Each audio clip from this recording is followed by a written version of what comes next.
ముగ్గురు కేటుగాళ్లు సామాన్యుల అత్యాశను అనుకూలంగా మార్చుకున్నారు. లక్షల పెట్టుబడి పెట్టండి, కోట్లు సంపాదించండి అంటూ ప్రకటనలు ఇచ్చారు. చివరకు డబ్బులు వసూలు చేసి బోర్డులు తిప్పేశారు.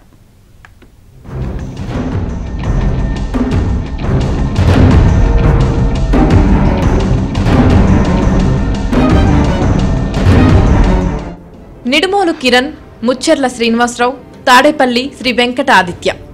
ఈ ముగ్గురి పేర్లు వేరు కావచ్చు, కానీ వీరు విజయవాడలో సామాన్యులను మోసం చేసి కోట్లు కొల్లగొట్టారు. అద్విక ట్రేడింగ్ పేరుతో కంపెనీని ప్రారంభించిన తాడేపల్లి ఆదిత్య 1,00,000 పెట్టుబడి పెడితే 6,000ను వడ్డీగా చెల్లిస్తానంటూ ప్రగల్భాలు పలికాడు.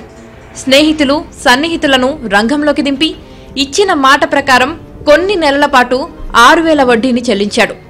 ఇంత వడ్డీ ఏ బ్యాంక్ ఇస్తుందంటూ ప్రజల్లో ఆశ అత్యాశగా మారిపోయింది. దీంతో కొంతమంది చేతిలో డబ్బులు లేకపోయినా అప్పులు చేసి మరీ అద్విక ట్రేడింగ్ కంపెనీలో పెట్టుబడులు పెట్టారు.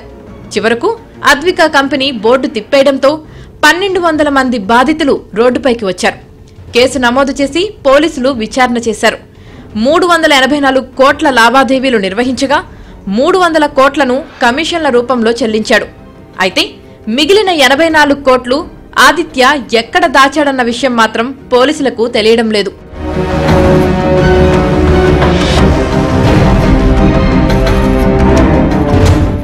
ఇక ముచ్చెర్ల శ్రీనివాసరావు అయోధ్యానగర్లో లోటస్ ల్యాండ్ మార్క్ కేంద్రంగా నగదు, బంగారం చిట్టీలు నిర్వహించాడు.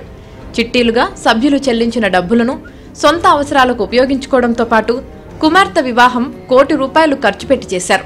మొత్తం 60 మంది బాధితులను 20 నుంచి 25 కోట్లకు ముంచేశాడు ముచ్చెర్ల శ్రీనివాసరావు.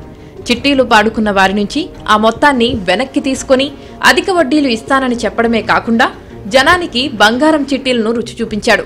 ఈ రెండిటి ద్వారా ఎడాపెడా డబ్బులు లాగేశాడు. చివరకు బాధితులు మోసపోయామని గుర్తించి నిలదీయడంతో సర్దుబాటు చేస్తానని చెప్పి పోలీసులకు దొరికిపోయాడు. హైదరాబాదులో కుమార్తె వద్ద దాచిన బంగారం బిస్కెట్లను సీజ్ చేసిన పోలీసులు కోర్టుకు అందజేశారు. తమకు న్యాయం ఎప్పుడు జరుగుతుందోనని బాధితులు 1000 కళ్లతో ఎదురుచూస్తున్నారు.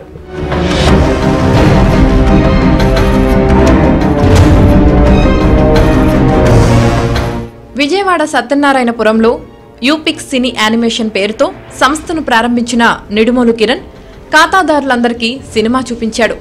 ఏడాదిలో అసలుకు రెట్టింపు ఇస్తానని చెప్పడంతో యూపిక్స్లో ఎగబడి పెట్టుబడులు పెట్టారు. లక్షలాది రూపాయలు ఖాతాల్లోకి చేరేసరికి నిడుమోలు భూమి మీద నిలబడలేదు. ఏపీ వ్యాప్తంగా ఉన్న ప్రాంతాల నుంచి పెట్టుబడులు స్వీకరించిన కిరణ్ ఆ డబ్బును వేరే రంగాల్లోకి మళ్లించాడు.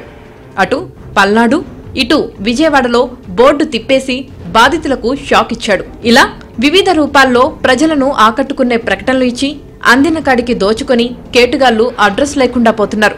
ప్రజలు కూడా ఆసక్తి కలిగించే ప్రకటనలు నమ్మి మోసపోవద్దని, అన్ని కోణాల్లో విచారించిన తరువాతే నిర్ణయాలు తీసుకోవాలని పోలీసులు సూచిస్తున్నారు.